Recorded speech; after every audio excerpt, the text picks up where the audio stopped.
Happy Lord's Day po sa ating lahat. Maraming salamat sa worship team at inihanda ang ating mga puso upang makinig sa salita ng Diyos sa tema ng talagang pagdiriwang ng kanyang katapatan. Maraming salamat din kay Elder Cito. I believe yung last Sunday message talagang inihanda kayong lahat ngayon upang talagang nandoon yung necessary responsiveness and attentiveness sa pakikinig ng salita ng Diyos. Muli, hindi ako magsasawang ipahayag, no? Sunset and Sixth Day in Triumph. Hoping na kung makakita kayo ng napakagandang sunset, ibabalik kayo ng Panginoon dun sa krus ng Kalbaryo na kung saan siya'y nagwagi at talagang nasumpungan natin ang kanyang pagpapatawad at kaligtasan. Anyway, magpapatuloy po tayo sa ating tema ng rebuilding sa aklat ni Nehemiah.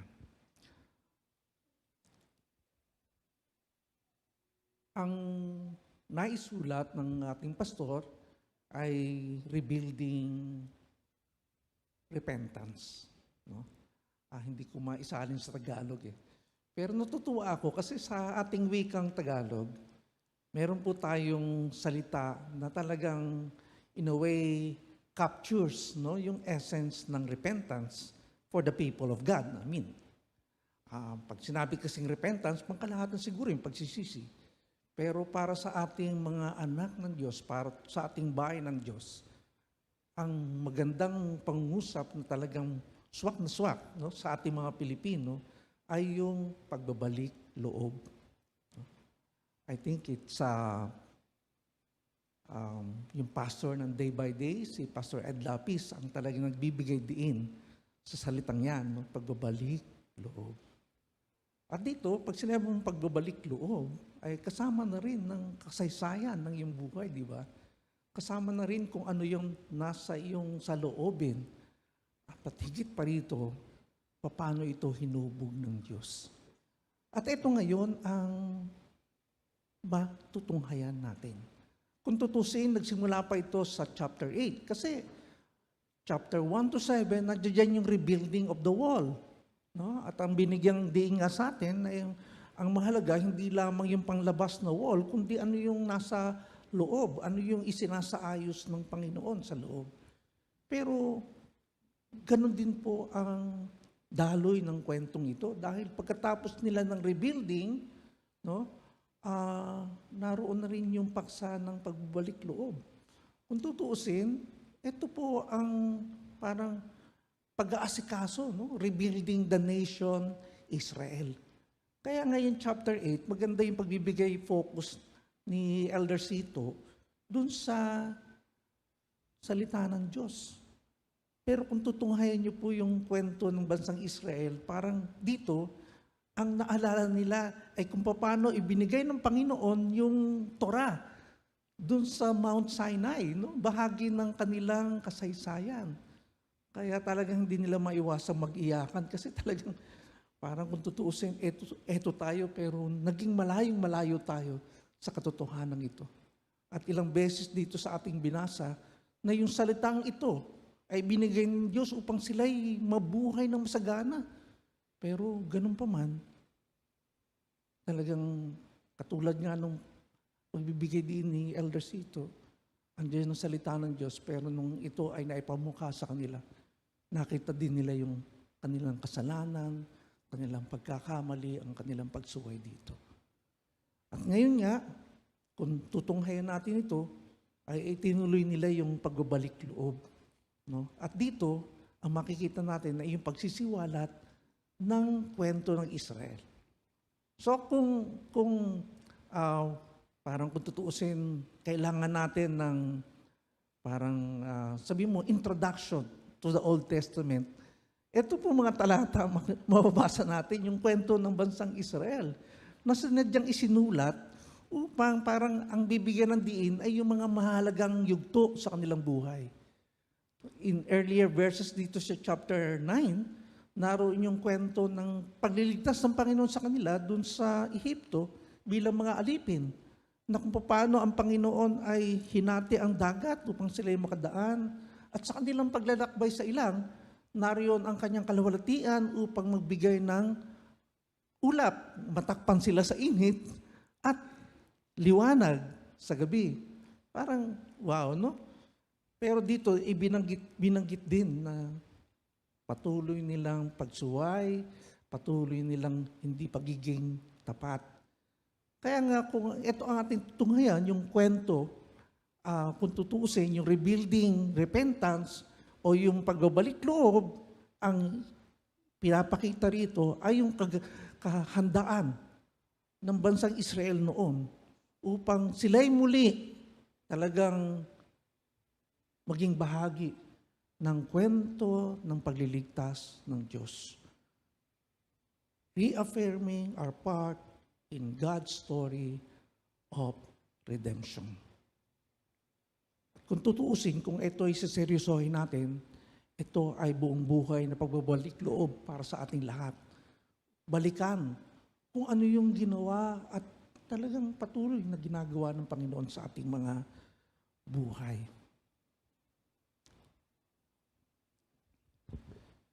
Doon sa mga binasa sa ating mga talata, makikita natin dito ang ilang mga tanong siguro na talagang dapat din natin pag-isipan ng pangkalahatan. Una, tayo ba bilang isang bayan, referring to the whole Philippines of which we are a part of, no? Do we have a shared history to look back to that rehearses God's faithfulness despite our unfaithfulness? Yun yung nakakalungkot, ano? Dahil kahit na sa pagdiriwang na lamang sabihin natin ng EDSA, andun yung hindi pagkakasundo para may iba-iba tayong mga kwento dito. No? At nakakalungkot. Pero tayo, as a community of God's people, given na napaka-individualistic ng ating parang buhay spiritual, no? Talagang parang pag binabasa mo, yun, sa akin mo. Tayo ba, narinig ba natin yung hamon ng Panginoon, yung kanyang kagustuhan na tayo magkaroon din ng shared story? Na kung tutuusin itong kwentong ito ay patuloy na magsisiwalat sa atin ng kanyang katapatan. Katulad ng ating inawit kanina. No? Pero yung kanyang katapatan, despite the many times we failed to be faithful. Dahil yun ang patuloy na inuulit-ulit, lalo na doon sa mga talatang binasa sa atin. Kaya nga, ito yung mga tanong na our reading today poses to us. In fact, kinapture ko lamang yun, starting from verse 22, pero kung tutuusin, the whole chapter, no, yung nagsisiwalat dito. At bago natin tutunghayan, let us allow the Word of God to instruct us. Remember, ito yung sinasabi ng 1 Corinthians chapter 10, 11 to 12. Babalikan din ito natin mamaya. Ito mga bagay na ito ay nangyari, katulad ng ating pagbabasa ng Nehemiah, but they were written down for our instruction. Para daw tayo ay maturuan, di ba?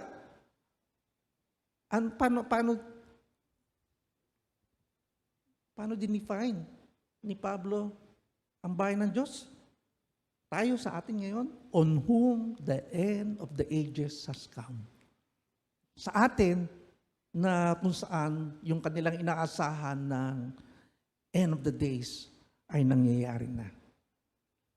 Kaya nga sabi ni Pablo, therefore let anyone who thinks that he stands take heed lest he fall. At ito ang ating gagawin ngayon sa ating pagbabalik tanaw sa kwento ng bansang Israel. At harinawa, ito rin yung magbigay sa atin ng daan upang balikan natin yung ating mga sariling kwento ng ating buhay. Nabalikan natin yung kwento rin ng ating iglesia as far as we can understand it. Or even the story of our nation. Dahil ang mga bagay na ito ay totoo noon hanggang ngayon. Una, God's faithfulness through the years. And this, despite of our unfaithfulness.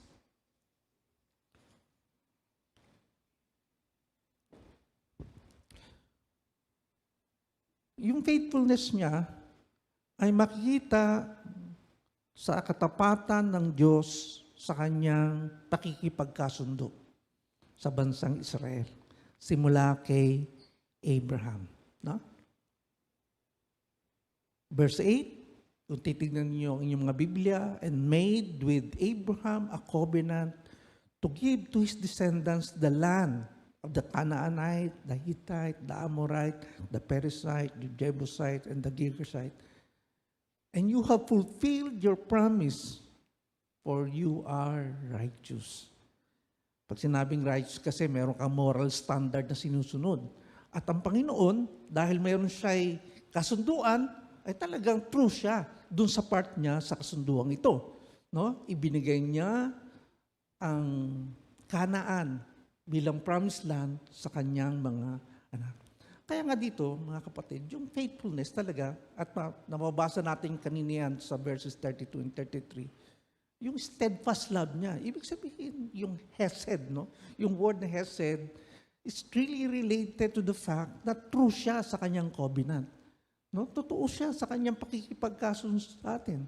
Kaya nga hesed or steadfast love can also be defined as God's covenant faithfulness. So yun yung faithfulness ng God. At mulit-muli, talagang doon sa ating mababasa, patuloy siya talagang naging tapat. At ilang beses sinabi rito, hindi niya iniwan ang bansang Israel. No? Hindi niya iniwan, hindi niya itinatwa, hindi niya isinantabi, hindi niya itinapon. Hindi. Talagang kahit nandun yung ma-experience nila yung pagpaparusa, hindi rin talaga binibitawan ang bansang Israel. Tapat siya sa kanyang kasunduan sa kanyang bayan. Kaya mga ilang talata, tignan natin. Starting from verse 16, hindi natin ito nasakop kanina. But they and our ancestors acted presumptuously and stiffened their necks and did not obey your commandments. They refused to obey and were not mindful of the wonders that you were performed. Ito yung tinutukoy niya, yung hinati yung dagat upang sila yung makatawid, nagbibigay ng ilaw, nagbibigay ng ula para sila yung matakpan kung mainit, ilaw sa gabi. No? They were not mindful of the wonders that you perform among them, but they stiffened their necks and determined to return to their slavery in Egypt. But you are a God ready to forgive, gracious and merciful, slow to anger, and abounding in steadfast love. And you did not forsake them, abounding in your faithfulness, your steadfast love, in your covenant faithfulness, and you did not forsake them. At ito, dito sa mga sumusunod sa talata, verse 18, dito yung isang yugto sa kwento ng bansang Israel na kung tutuusin, equivalent doon sa kwento ng Adam and Eve. Parang ito yung talagang ba't hindi nilang pagsubay sa Diyos? Ano yung tinutukoy rito? Alam natin ito, no? Even when they had cast an image of a calf for themselves and said, "This is your God, who brought you out of Egypt," and had committed great blasphemies. You, in your great mercy, did not forsake them in the wilderness. The pillar of cloud that led them in the way did not leave them by day, nor the pillar of fire by night that gave them light on the way by which they should go. Wow! No?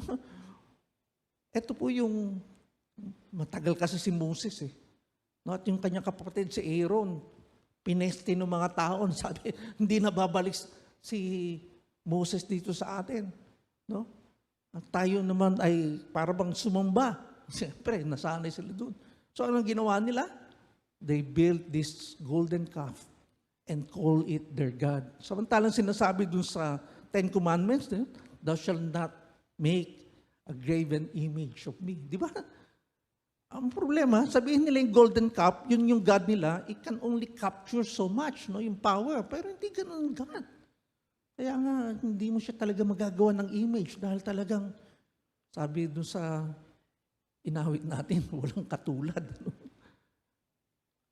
By the way, yun po ang talagang kahalagahan ng idol worship. Kasi pag meron kang idol, you only capture a little about God. No? Hindi siya talaga yung kabuuan ng Diyos.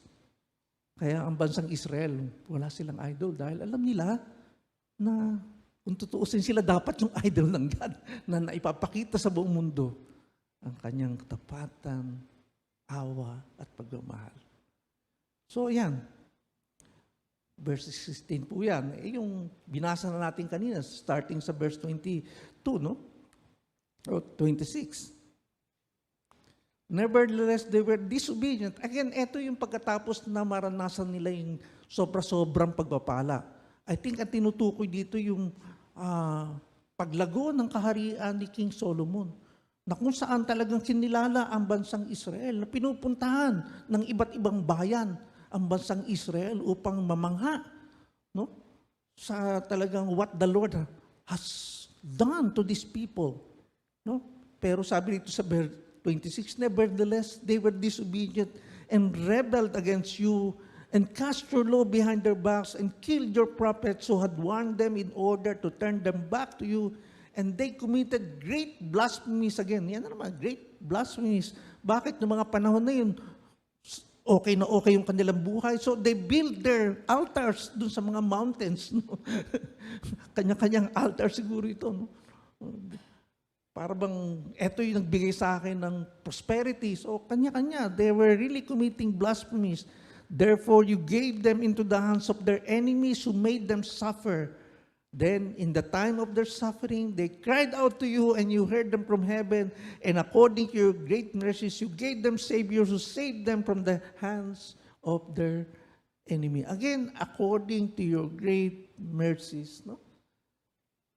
But after they had rest, okay na, natapos na yung crisis na ito, no? Kaya na naman sila. After they had rest, they again did evil before you and you abandoned them to the hands of their enemies so that they had dominion over them. And yet, sinasakop sila ng mga iba't ibang bansa. Yet when they turned and cried to you, you heard from heaven and many times you rescued them according to your mercies. You warned them in order to turn them back to your law, yet they acted presumptuously and did not obey your commandments, but sinned against your ordinances, by the observance of which a person shall live. Yun nga, ito na yung batas ng Panginoon, binigay sa kanila upang sila'y managana, pero yun ang kanilang mulit-muli itinatatwa at hindi sinusunod. They turned a stubborn shoulder and stiffened their neck and would not obey. Many years you were patient with them and warned them by your spirit through your prophets, yet they would not listen. Therefore, you handed them over to the people of the land. Ito napakagandang summary. Nevertheless, in your great mercies, you did not make an end. Hindi mo sila tinapos. No? You did not make an end of them or forsake them. For you are a gracious and merciful God. That's God's faithfulness through the years in spite of their unfaithfulness. Kaya nga, ito magpapaalala sa atin, I believe ito yung, palagay ko, isa ito sa mga favorite verse natin, di ba? Ito yung theme verse ng ating favorite hymn, Great is Thy Faithfulness. The steadfast love of the Lord, meaning the faithfulness of the Lord never ceases. His mercies never come to an end. They are new every morning. Great is your faithfulness. Kung babasahin niyo yung Lamentation, talagang isinisiwalat dyan ni Jeremiah yung judgment ng God sa kanila. No? Kung pinapakita niya kung paano nasira yung bayan ng bansang Israel and so on and so forth. And yet, sabi rito sa Lamentations 3, the steadfast love of the Lord never ceases.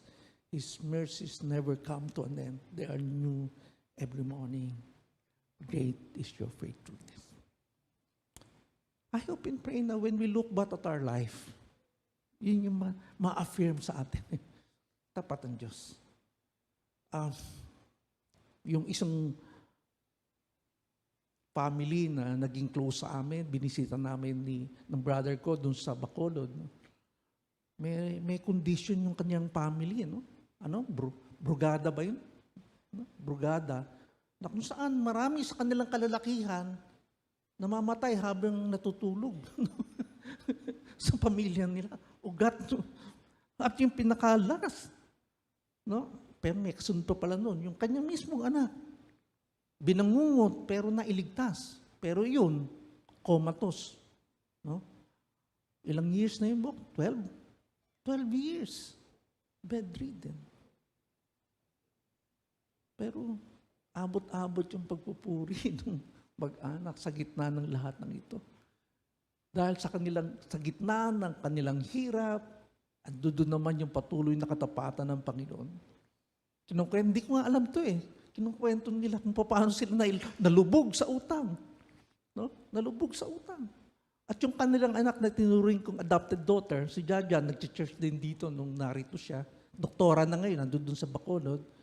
Ay talagang, dahil nga scholar siya, lahat ng mga support sa kanya ng kanyang parents, naiipon niya, hindi niya ginagastos. Scholar siya, nagtatrabaho din siya. Sipag ng batang to eh. Binigay niya lahat yung savings niya para itulong dun sa hospitalization ng kanilang kapatid. And in spite of that, paglibas nila sa hospital, meron silang 3 million IOU. Para wala na dapat. Pero in the midst of that, alam niyo po, dun lumago yung kanilang negosyo. Lalong-lalo ng panahon ng COVID, hindi nga ako makapaniwala na dun pa lumago yung kanilang negosyo. Kaya, yes, andito yung kanilang crisis, pero sabi nila, God is faithful. Maganda ito pag maririnig mo sa mga taong katulad nila dumadaan. No? Kaya nga, I don't know kung paano nila i-trace ngayon to. Kasi tuloy-tuloy, natatakot ngayon si Ate Nene, natakot yung mother, na kung tutuusin, meron pa siyang anak na lalaki. Na baka mangyari din ito sa anak niya lalaki. Meron siyang mga apo na lalaki. No? Wow.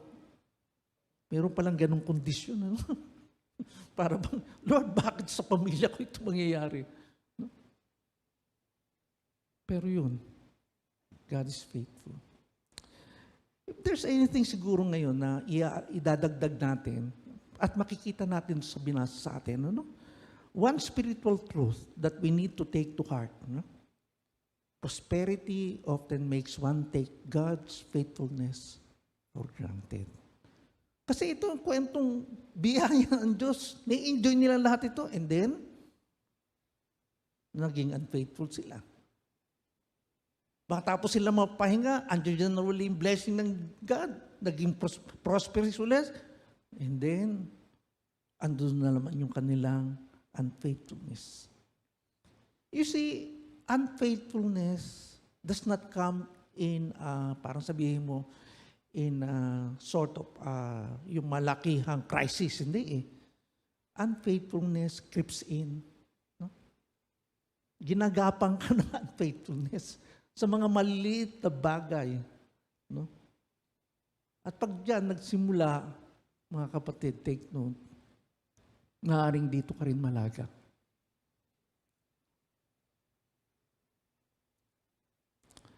Pangalawa, which is parating inuulit-ulit, it is only by the mercies of God.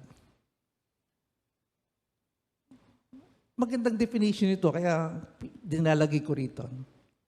God acting patient. Yan daw mercies. Doon sa kasaysayan ng kanilang unfaithfulness, napaka mapagpasensya ng Diyos. At yung kanyang pasensya, mercy yan. No? Ibig sabihin, hindi niya ibinibigay yung katumbas ng iyong unfaithfulness. No? He is not treating us according to our unfaithfulness. Para bang what we deserve, hindi natin tinatanggap. Kaya nga, eto ngayon, kung mayroon man talagang kontrang-kontra sa lingwahe ng mga millennials na alam natin, hindi po yun Christian, yung karma. Meron, natural sa atin yan. Pag meron ka narinig na meron. Parang nag-suffer ito. Nakarma. I hope and pray na hindi mo masasabi yan sa iyong kapatiran. Kasi hindi na totoo sa atin yan dahil sa faithfulness ng God. God acting patient. Mercy is God extending patience to those who deserve to be punished. Mercy is not something God owes to us. By definition, mercy cannot be owed. No? Hindi ito yung parang utang ng Diyos sa atin na maging maawa sa atin. No. But it's something God extends in kindness and grace to those who do not deserve it. By Tim Charles. Parang doon sa vlog niya. At kung isasama mo rito yung grace, yung susunod nating bibigyan ng diin, grace and mercy are opposite to karma. Take note of that, mga kapatid. Kasi naging bahagi na nilingwahe natin yung karma eh. Di ba? Pag may nangyaring bad things, no? Na karma. No? That's not how our God operates. And I hope and pray, kung mayroong bang maitataboy na lingwahe dito sa atin ngayon, ay yung lingwahe ng karma. No? Tingnan natin uli doon sa mga talatang binasa sa atin. Ulitin lang natin. Verse 18, but you are a God ready to forgive, gracious, and merciful. Slow to anger and abounding in steadfast love, you did not forsake them. So, faithfulness, talagang hindi sila iniwan ng Diyos, hindi sila tinakwil ng Diyos. At yung kaparusahan na dapat nila matanggap, talagang naging mapagpasyensya ang Diyos sa kanila. Mercy. God is ready to forgive. Why? Because He's merciful. Even when they had cast an image of a cow for themselves, this is your God. No? Blasphemies, hindi rin. In your great mercies, you did not forsake them in the wilderness. Kung tutuusin, pwede na pabayaan ng Diyos ang bansang Israel dun sa wilderness eh. No? Nasa gitna sila ng ilang for 40 years. At ang Panginoon nagpapakain sa kanila araw-araw. Kung tutusin, pambihira itong mga taong to. Iniligtas mo na nga. Biniya mo na.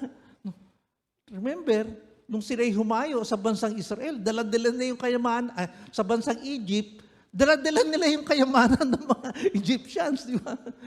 Parang, kasi ginawa nyo kaming slave, magbayad kayo. So, yung mga alahas nila at kung ano-ano pa, talagang niransak niya ng mga Israelite. Nung paglabas nila, kaya, yung nga lang, dun sa ilang, wala silang mabibiling pagkain. Kaya, ang Diyos na lang magpapakain sa kanila. Pero yun na nga, hindi sila iniwan ng Diyos. No? And time again.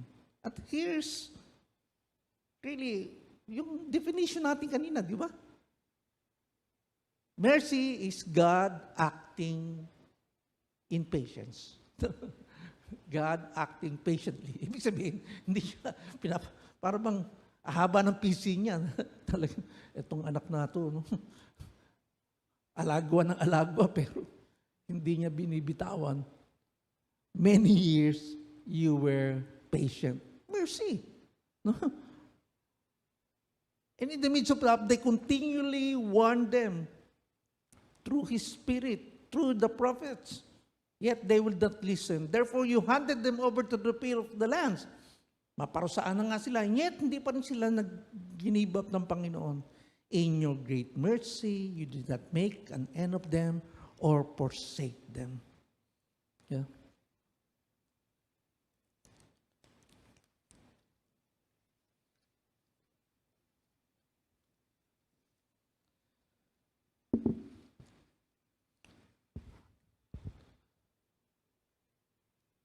In your great mercies, you did not make an end of them or forsake them. You are gracious and merciful, God.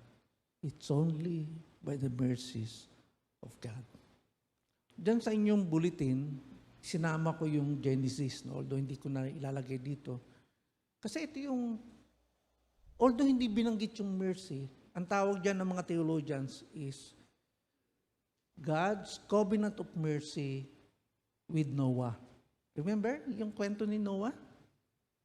Matapos malipon ang lahat, maliban kay Noah at dun sa kanyang ark, nakipagkasunduan ang Diyos kay Noah at ang sabi niya, hindi na muling lilipulin, no, ang buong daigdig sa pamamagitan ng flood. Ano ang tanda ng kanyang covenant na ito? Rainbow. Yun. Kaya hope and pray pag nakikita niyo yung rainbow. Kasi yung covenant na yun, the covenant of mercy is really what applies to all of us. Hanggang ngayon, mga kapatid, it's really only by God's covenant of mercy na hindi niya nililipol ang tao sa mundo. In spite of the fact na ngayon, kanina, pinag-pray natin yung mga calamities sa atin, I cannot help but grimace in my heart. Kasi ito yung trabaho ko noon eh. Diyan sa Mako, umaakit po ako dyan para mag-check ng mga heavy equipment. Yung first na trabaho ko as a service engineer ng International Harvester Tractors. So yan yung ginagamit nilang mga panghilan ng troso. Bakit nagkaroon ng landslide? Ayan, kasi kutakot-takot na mining, kutakot-takot na logging. At alam niyo po yung style ng logging noon? I remember kasi nung nagpunta ako sa Mako, wala nang sasakyan, nilakad ko yung campsite nila sa taas ng bundok. Nagpahinga ako, tapos parang naramdaman ko, ano itong naramdaman ko na parang this is a valley of death. Ayun, when I parang bang open my eyes to see. Nandun ako sa gitna ng yarding. Alam niyo ba yun? Yun ang style ng logging noon eh. Paano ang logging nila? Puputulin nila yung mga puno. Puputulin nila yung mga puno. No? Tapos, pagkaputol nila mga puno, meron silang yarder. Yung yarder, parang malaking winch. No? Malaking winch. Powerful. Ang gagawin nila, tatalian nila ng kable yung pinutol na troso at hihilahin para maipon sa gitna. Ano magiging mangyayari kapag ganon? May maiiwan ba sa bundok? Wala. Pati mga punong, malalaking mga puno ito, na hindi lang pang laging kasi, ubos yan. Pag dinaanan ng mga trosong hinihila, putol lahat. Kaya nung doon ako, talagang mararamdaman mo yung pagiging nagpis na. Nagulat ako talagang sa feeling ko na ano itong napuntahan ko. Lo and behold, we are now reaping all of this. No? Mga calamities na pagbaha, mga calamities ng landslides.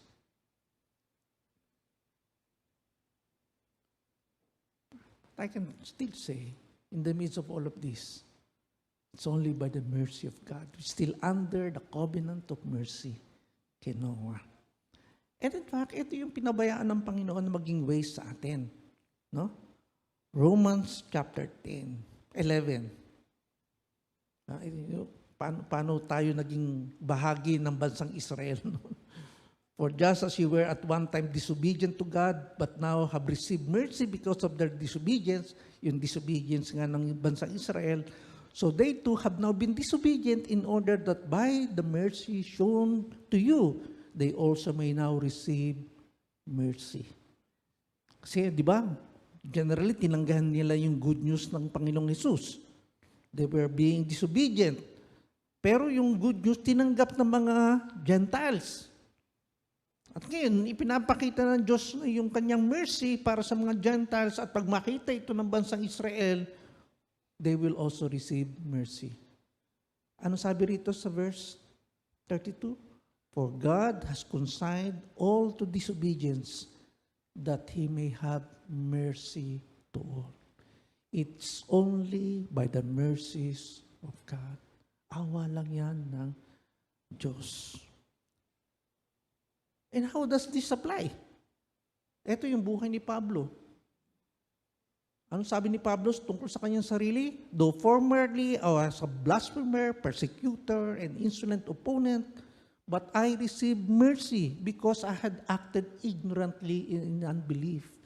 and the grace of our Lord overflowed for me with the faith and love that in Christ in Jesus. The saying is trustworthy and deserving of full acceptance that Christ Jesus came into the world to save sinners, of whom I am the foremost. Tingnan mo yung tingin ni Pablo sa kanyang sarili.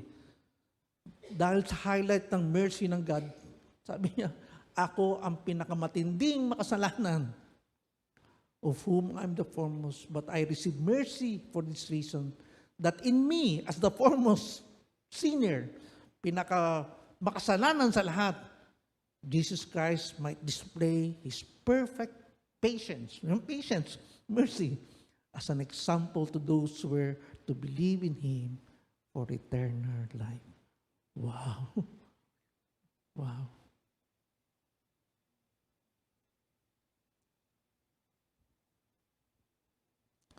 Alam nyo, yung sa mga sulat ni Pablo, eto, no? Paano yan nagtapos sa verse 17? Yung binasa natin kanina, yung Romans chapter 11. Tingnan niyo yan sa Bible ninyo. Very predictable si Paul. Pag ang binibigyan diin na ay yung mercy ng God na naranasan niya, ang kasunod niyan, benediction, blessing. To Him be all glory and honor and praise. Ito ngayon natin, kunyari, 1 Timothy, hanggang verse 16 yan, di ba? Ano yung verse 17? To the King of ages, immortal, invisible, the only God, be honor and glory forever and ever. Amen. Yung Romans chapter 11, tingnan nyo rin po doon, talagang, to Him be all the glory and praise. When we look back at our life, sa Kanyang katapatan sa atin, no? In spite of our unfaithfulness, when we look back at our life, the many times He has been patient with us, merciful siya.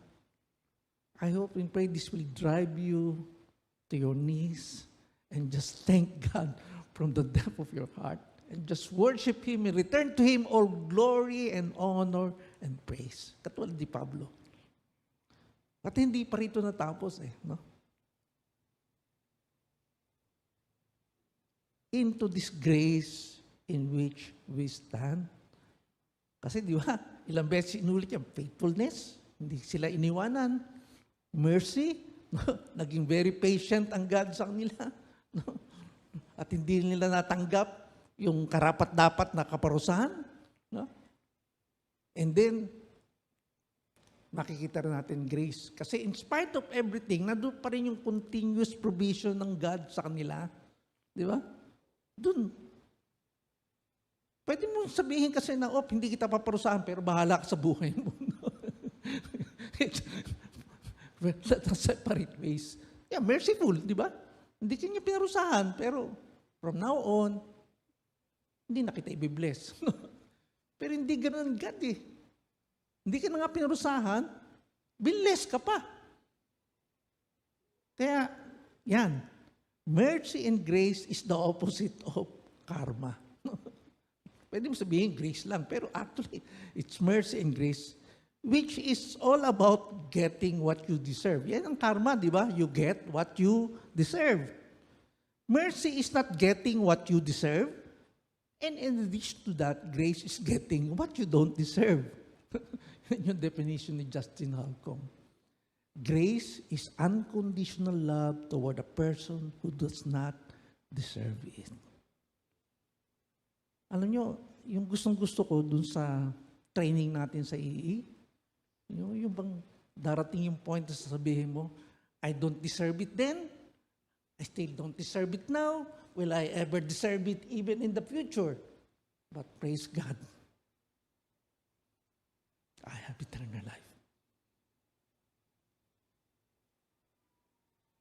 Because of God's unconditional love. Unconditional love is His covenant faithfulness, no? Yung kanyang pagiging tapat sa atin. So let's look at some of these verses.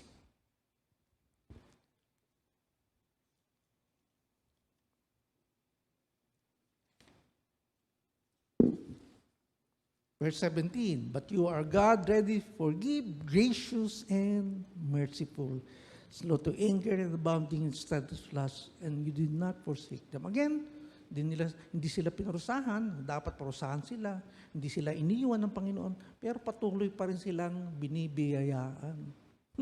Ano doon yung grace? Verse 31, nevertheless, in your great mercy, you did not make an end of them or forsake them, for you are what? A gracious and merciful God.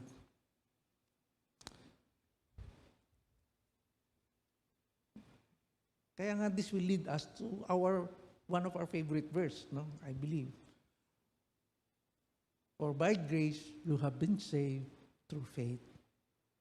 And this is not your own doing, it's the gift of God, not a result of work, so that no one may boast. Sabi ng God, no, He has consigned all of us to unbelief, to sinfulness, so that He can have mercy to all. Pero on top of that, sa atin na nakakilala sa Panginoon dahil binigyan tayo ng pananampalataya, for by grace you have been saved through faith. It's by the grace of God, not your own doing. Alam nyo, mga kapatid, minsan para bang ang dali-dali sa atin ito. Pero, if you really take this seriously, I remember, bagong kakilala ko lang ang Panginoon, I was working sa CDCP, kasama ko sila, Tita Sesnyo, Tito Kim ninyo, magkakasama. Si Elder Sito, galing din ng CDCP at that time, pati si Ate Beth Silva. So magkakasama kami yan.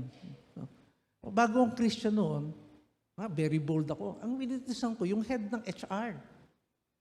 No? Yung head ng HR. Kasi nakita ko siya, napaka-tawag yung diligent na tao. No? Nalaman ko kasi na nag-working student siya, nagsimula siya sa CDCP. No? At working student siya, he rose up on the rank hanggang naging manager, batang-bata, manager ng HR. CDCP, a very big firm. So, sinabi ko na nga, yung no? Sinishare ko sa kanya. Alam mo yun, pagdating dun sa grace, na? For by grace you have been saved through faith. This is not your own doing. It's the gift of God, not a result of work, so that no one may boast. Hindi ko ini-expect Doon siya nag-react. So you mean, parang hindi ako deserving na makatanggap ng blessing ng God? Kasi nasanay siya all throughout her life. She can work for anything that she like.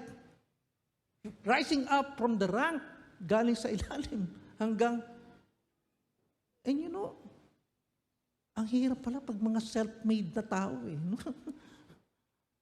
Para bang hindi nila matanggap na. It's really only by the grace of God. At kahit na yung mga pinagpagalang ko talagang katapatan lang yun, awa lang ng Diyos, grace lang niya. And here's something na mas malaking difference para sa atin. Kasi yung grace na yun, yung blessing na tinatanggap nila sa Panginoon in spite of their wickedness, di ba? Andun pa rin continuous blessing sa kanila. Grace. They are receiving something that they don't deserve. Mercy, hindi mo nakukuha what you deserve. No? Kaya hindi ka napaparusahan. Pero on top of that, binibless pa rin sila ng Panginoon. Grace yun. So, yun, sa kanila, yung continuous na ng Panginoon. Pero ito, kakaiba na ngayon. No? Sabi rito ni Pablo, therefore, since you have been justified by faith, no? Yung justified by faith natin, we have peace with God. Yun na lang. Ganda na, no? Kapayapaan, no? At pakikipagkasundo sa ating Panginoon. Peace with God through our Lord Jesus Christ.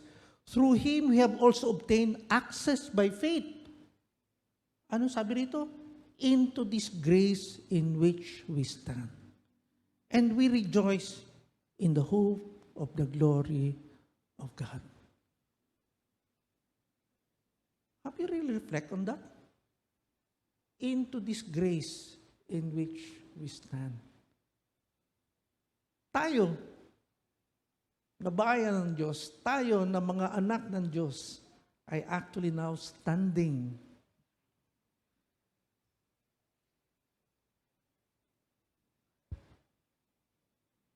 in a place where God's grace is abundant. Into this grace in which we stand. The nearest picture that I've seen with this ay yung kwento ng mga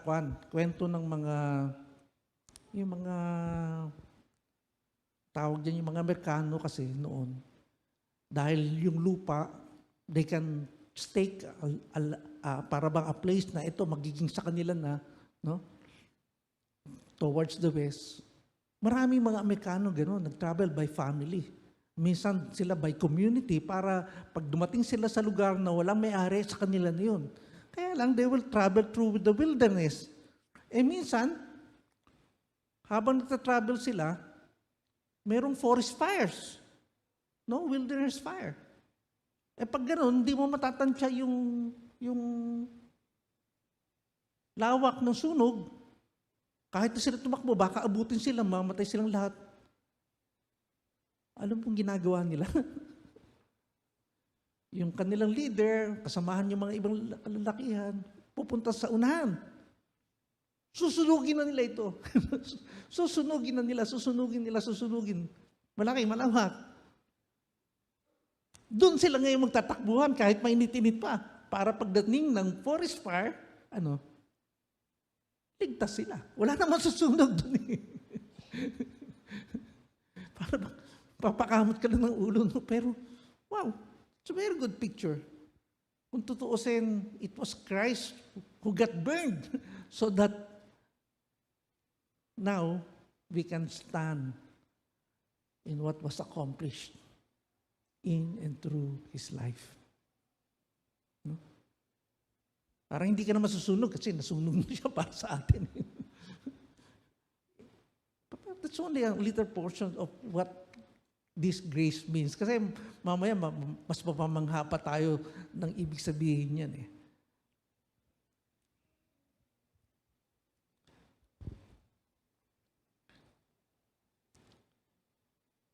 How does this, para bang rehearsing of Israel's unfaithfulness in spite of God's faithfulness to them ends, no?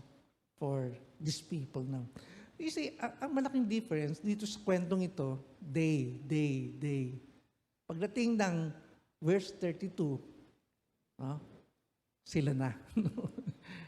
Para bang isinama na nila yung kanilang sarili. Parang sila, unfaithful sila, pero ngayon talagang part sila nito. No? They are unfaithful. Parang si Nehemiah, pag binasa niyo po yung Nehemiah, doon sa chapter 1, nag-pray siya at talagang humihingi ng awa ng Diyos dahil sa kasalanan. Hindi niya sinabing sila makasalanan. Hindi. Sinabi ni Nehemiah, no, kasama siya. No? At ito rin ang ginagawa nila. And by the way, kung bakit ko sinasabi yun, kasi yung kwento ni Nehemiah hanggang chapter 7 lang yan eh. Pagdating dito, iba na yung nagkukwento. Hindi na yung account ni Nehemiah eh. Kaya nga parang ibang-iba talaga. Now therefore, our God, the great and mighty and awesome God. Ito, faithfulness, keeping covenant and steadfast love. Do not treat lightly all the hardship that has come upon us, upon our kings, our officials, our priests, our prophets, our ancestors, and all your people, since the time the king of Assyria until today. You see, here they are. They rehearse about God's faithfulness, mercy, and grace. And they now would like to evoke, Lord, tapat ka naman eh. Lord, maawain ka naman eh. Lord, napaka-gracious mo. Tingnan niyo naman yung nangyayari sa amin ngayon, Panginoon, yung lahat ng mga hirap na dinararanas namin. That's what they're saying. No? Do not treat lightly all the hardship. that has come upon us. Parang sinasabi ng Panginoon, Lord, hindi naman lingid sa itong lahat ng mga pagdurusang inaabot namin yun. And later, mababasa na dyan natin, binasa sa atin kanina, what? They are slave. No? Slave to the king of Assyria. Kung tutusin, sabi nga, ang isang issue, di ba, yung pagbibigay ng buwis, di ba, pinag-iralan natin yan, nagbubuwis sila dun sa kaya takot-takot na paghihirap ang inaabot nila. Yun ang kanilang kondisyon. At dahil kilala nila ang Diyos na maawain, na tapat, na napaka ganda ng kalooban, may maganda kalooban, gracious. Panginoon, nakikita mo naman itong pinagdadaanan namin, di ba? You have been just in all that has come upon us. Sabi niya, tapat ka naman talaga, Panginoon, righteous ka. You have dealt faithfully and we have acted wickedly. Ayun, inamin na talaga nila, bahagi sila na ito.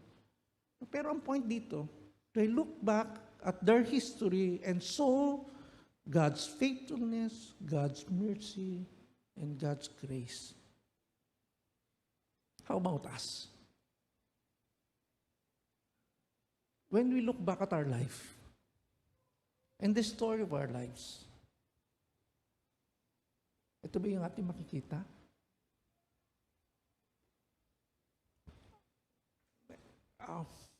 I really praise God kasi yung kapatid ko, dahil hindi kami nakakapag-tripping, no? Yung mga kapatid namin babae, talagang meron silang parang nagtutur sila, mga kapatid namin babae, kami magkapatid na lalaki, hindi pa. Kaya talagang my brother really spent time para kami naman na magkasama.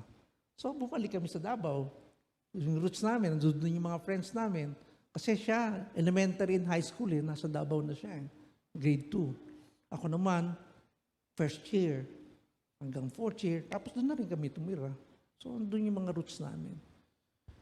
And I cannot help but see God's faithfulness, mercy, and grace, especially in my life. Nasasabi ko naman to sa inyo, ako yung black sheep of the family. Tapos, aktivista pa. No? Pero may mga kwentong hindi ko naikwento sa pamilya ko kasi pag naikwento ko siguro, baka hindi na ako palabasin.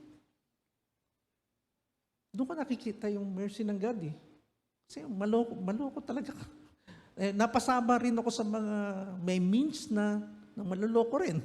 High school kami, sinama kami ng kaibigan namin. Doon kami sa bundok para mag-hunting. No? Mga high school students lang. Kasi meron silang asyenda doon sa taas ng bundok. Doon kami. Dahil nakakita kami ng magandang tawag niyan, orchid. Hindi namin maakyat. Pinagtyagaan namin putulin yung puno. Mga high school student, di marunong magputol ng puno. Meron kaming shotgun din kasi meron doon mga baboy damo. So, sa pagtsatsaga namin, 6 kami noon, salitan, naputol namin yung puno. Kasi tuwa kami, yun na yung makuha na namin yung orchid, takbuhan na kami pababa. Yung isa namin kasama, naiwan sa taas. Maloko rin siguro, naglalaro. Pinutok yung shotgun. Hindi ko talaga makakalimutan niya kasi naramdaman ko duman dito sa tenga ko. Alam niyo yung gauge 12? Yung shotgun.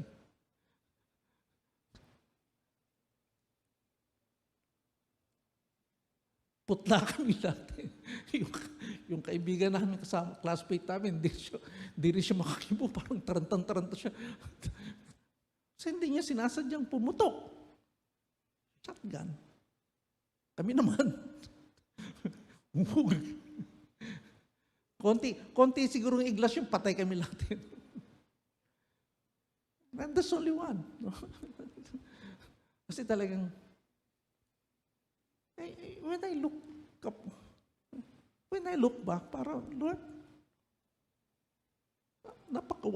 maawain ka talaga sa akin. Napakatapat po talaga. Many times. Kaya, napakalaking privilege sa akin na tumayo sa harapan ninyo. I'm not worthy. Hindi ako worthy. And I will never be worthy, mga kapatid. I can only stand on God's grace.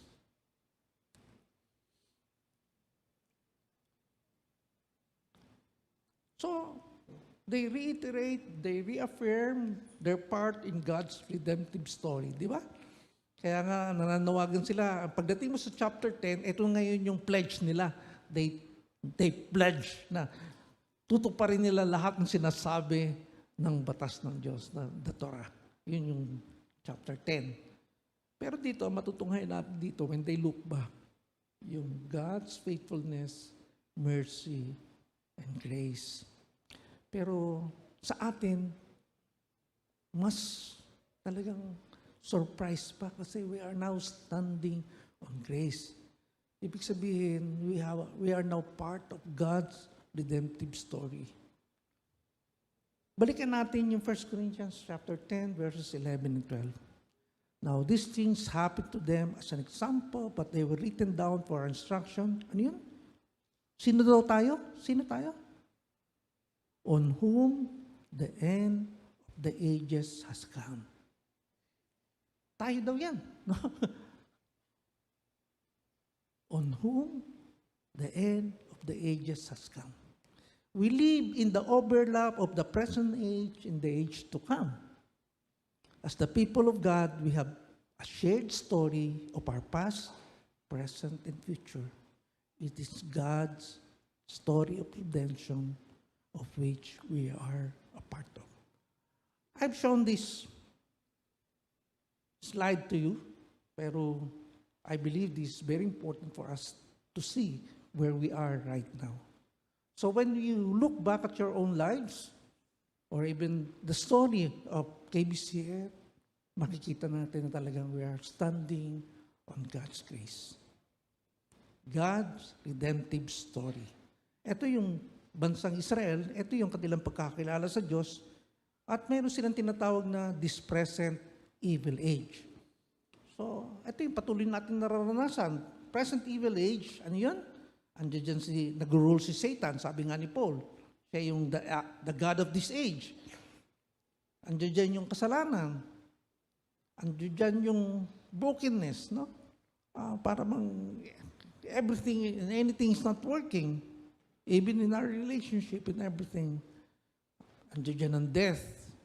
And then, ando dun yung Spirit ng God, pero it's only given to a few. But you know, Israelites are the people of hope. Kasi alam nila, etong present evil age magkakaroon ng pagtatapos. Ang tawag nila dyan, the end. No? The end of the ages. Etong present evil age, mag-e-end yan.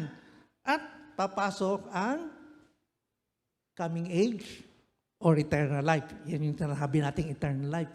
So pag sinasabi mo, I have eternal life, yan po yun. No? Malawak na malawak. Ano daw meron sa coming age? Andiyan yan yung pag-ahari ng Diyos, andiyan yan ang kapatawaran, andiyan yan yung kagalingan, andiyan yan yung muling pagkabuhay. At andiyan ang banal na spirito para sa lahat. So yung coming age, yan ang inaasahan ng mga Hudyo. No? Na mangyayari in the future. Kaya hindi sila nag-give up. Kahit na anong nangyayari, itong mga Israelite ngayon na nagsasuffer, they're still holding to that hope kasi alam nila, kasi hindi nga nila tinanggap si Kristo, no? Pero andyan pa rin ang kanilang paniniwala kung totoong Hudyo sila. Pero anong ginawa ng Panginoon? Di ba? Pinadala niya ang kambugtong anak, no? At makikita natin yung kanyang life and death, no? Pero andun din yung resurrection. Take note mga kapatid, yung resurrection na dapat, picture dito. Hindi ko na alam kung ano yung ilaw dito. Ito ba? Yan. Yung resurrection na dapat sa future pa, nagsimula mangyari sa buhay ng Panginoon. Hindi siya yung parang na-revive lang. Kasi yan ang iniisip ng mga Islam eh. Na-revive lang ang Panginoon, hindi talaga namatay. Pero hindi, namatay siya talaga. No? At yung kanyang body, yan yung resurrected body. No? Yung resurrection na dapat mangyayari pa sa the end of the age, nangyari na kay Jesus. Kaya sabi nga ni Pablo, kung Jesus Christ rose from the dead, tayo na nasa Kanya would certainly be raised from the dead. No? And then, what happened with that? So, etong naging dalawang punto. It is now begun, it has now been inaugurated. And yung pinakadulo niya, yan na yung consummation. Parang yung one point na the end, naging dalawa. Sinimulan na ng ating Panginoong Hesus. At dahil yan, dahil sa ginawa ng ating Panginoong Hesus sa kanyang kamatayan at muling pagkabuhay, andiyan dyan na ngayon binigay sa atin ng Banal na Espiritu na dapat sa end of the age pa, andiyan dyan na rin ang paghahari ng Diyos, andiyan yan ang kapatawaran, andiyan na rin ang kagalingan. Kaya nga mga kapatid, ito yung period of overlap. No? This is now the grace in which we stand. No? Yan yung period of overlap. This is the grace in which we stand. At sabi nga doon sa 1 Corinthians chapter 10, upon whom the end of the ages has come. Sa atin yun. So para mas magulat pa tayo, anong sabi ni Pablo sa 2 Corinthians 5:17? If anyone is in Christ, behold, new creation. Ibig sabihin, pag tinanggap mo ang Panginoong Jesus, bahagi ka na ng kanyang new creation. Parang, wow. No? So yan yung God's redemptive story of which all of us are a part of. Kaya nga sabi ni Pablo, di ba? Let anyone who thinks that he stands, take heed. How do you take heed when you look back at your life? It is to affirm that it's only because of God's faithfulness. It is only because of God's mercy. It's only because of God's grace. Ito yung buhay ng pababalik loob. No, pagbalik loob sa katapatan ng Diyos, sa kanyang awa, sa kanyang kagandahang loob. That is now our new life. Kaya nga, the best way for each of us to remain true to our shared story, no, sa ating pagbabalik loob, is to live within the faithfulness of our Lord and Savior, Jesus Christ. Take note. Siya yung climax ng God's story of redemption. Na kung tutuusin yung kanyang pagkamatay sa krus ng Kalbaryo at muling pagkabuhay, yun na yung ending na dinala niya sa kasalukuyan na nararanasan nating lahat. So, kaya nga yung mga benediction na babasa natin sa New Testament, punong-puno ng parang kasiguruhan eh. Hindi ba kayo nagugulat dun sa, now unto him who is able to keep us from falling and to present us into his what? Glorious presence, blameless? Hindi ko ma-imagine sarili kang blameless and without sin. Pero yun ang sinasabi ni Scripture. Now unto him who is able to keep us from falling or to keep us from sinning, present us into his glorious presence, blameless and with great joy. Wow. Dahil nangyari na sa atin yung ending, yun yung point nun mga kapatid. Upon whom the end of the ages has come. So how do you remain true to that?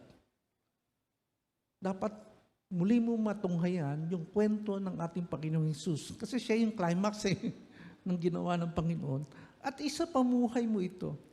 No? You live your life as unto the Lord.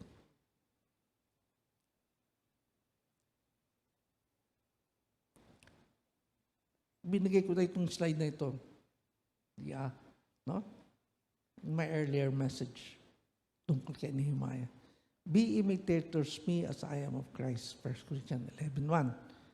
If you like to rebuild, go back to the gospel, know Jesus Christ. If you want to know who God is, look at Jesus. If you want to know what it means to be human, look at Jesus. If you want to know what love is, look at Jesus. If you want to know what grief is, look at Jesus. And keep looking until you're no longer a spectator, but part of His grand story. Maganda yung focus ni Elder Cito about the Word of God, it means to us. Pero gusto kong i-sharpen ito para sa ating lahat. I hope and pray na talagang maging bahagi ng ating disiplina yung pagbabalik, mulit-muli sa gospel and to know who Jesus Christ is and to imitate Him in our lives. That is how to remain true to God's story of redemption of which we are a part of. And this is how Paul would summarize his own life. I have been crucified with Christ. It's no longer I who live, but Christ who lives in me. And the life I now live in the flesh, ngayon, sa buhay ko, I live by faith in the Son of God. Although, a better translation is, I live within the faithfulness of the Son of God, who loved me and gave Himself for me. I hope and pray na we'll take this to heart. Kung hindi man, una, let's get rid of that word karma. It does not apply to us. We are living by God's faithfulness, mercy, and grace. And I hope that's what you realize even when you look back at your life. Secondly, there's more the Lord can offer. We are part of His grand story. And He would like to extend that story to anyone who would listen to the good news. No? Tayo yung gagamitin niya eh.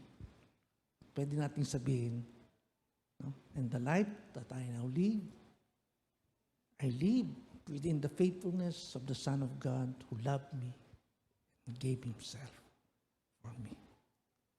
Before I lead us in a closing prayer, there is this song that I requested the worship team to sing.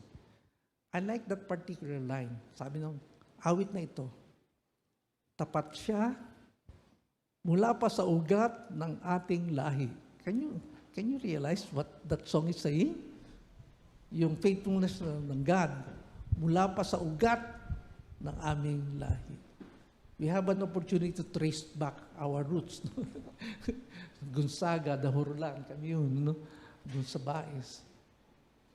And I can really say, yeah, tapat ang Panginoon mula pa sa ugat ng aming lahi. And I'm sure all of us will really imbibe that in our heart. Let's all stand up.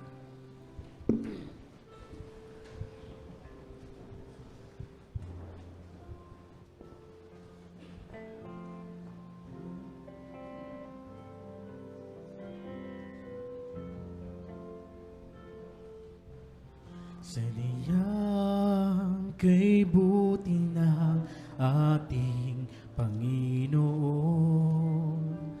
nagtatapat sa habang panahon. Maging sa kabila ng ating pagkukulang, biyaya niya'y patuloy na laan. Katulad ng pagsinag ng gintong araw, patuloy siyang nagbibigay tanglaw.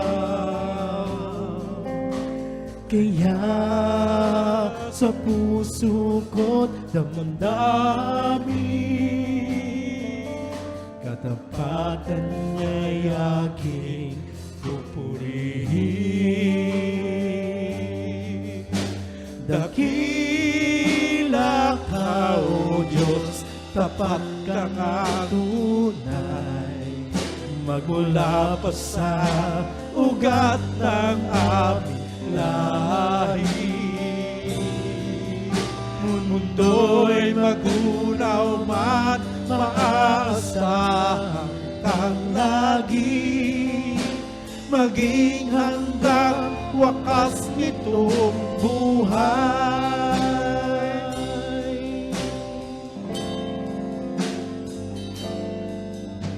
Kaya, O Diyos, ika'y aking pupurihin, sa buong mundo'y aking aawitin.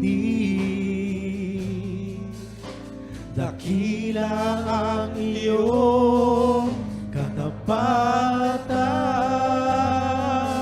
pag-ibig mo'y walang hanggan. Dakila ka, O Diyos, sa habang panahon. Ang ulatan mo'y matibay na sandigan. Sa bawat bighati, tagumpay man ay naroon. Daluyan ang pag-asa ko, kailangan tinahon. Pag-ibig mo'y alay sa amin, noon hanggang ngayon. Dakila ka, dakila ka, dakila ka, dakila ka, O Diyos.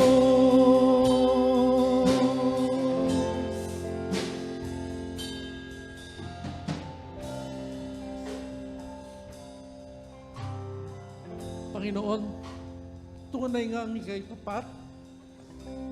Tunay nga ika'y maawain.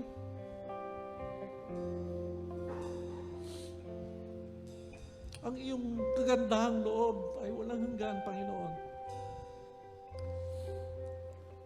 Pero maraming beses sa aming buhay, Lord, may mga dagok sa aming buhay na talagang parang hindi namin nararanasan ito. At alam ko, Lord, sa amin po dito ngayon, may mga kapatiran, Lord, na talagang abot-abot, Lord, yung dagok ng buhay. Mga bagay, Lord, na talagang parang bumabaon sa aming mga puso. Panginoon, ang prayer ko lang, Lord, kayo mismo, yakapin niyo po, Lord, ang mga kapatid namin ito. At kung hindi man nila maninag, Lord, yung mga inaasahan nila, mga bagay na mangyari sa kanilang buhay, kayo mismo, Lord, ang bumulong sa kanilang mga kalooban, Lord, na anak, sasaayos ko lahat ng bagay sa iyong buhay. Sasaayos ko. Hindi kita bababayaan. Panginoon, kakapin niyo po kami lahat. Hayaan niyo po, Lord, na sa amin pong pagdiriwang ng inyong banal na hapag, ay muli po naming matuklasan, Lord, ang pinaka-buod ng aming mga buhay. Na itong aming pagdiriwang ng aming banal na hapag ay mulit-muli magiging bahagi ng aming pong pagbabalik loob. Na bahagi na kami ng New Covenant, yung bagong kasunduan sa amin, Lord. Na sa tulong ng inyong banal na Espiritu, ay maaari po namin kayo na mapigyan ng kagalakan sa aming mga buhay. Maraming salamat sa pangalan ni Jesus. Amen. Amen. Palakpakan po natin ang Panginoon.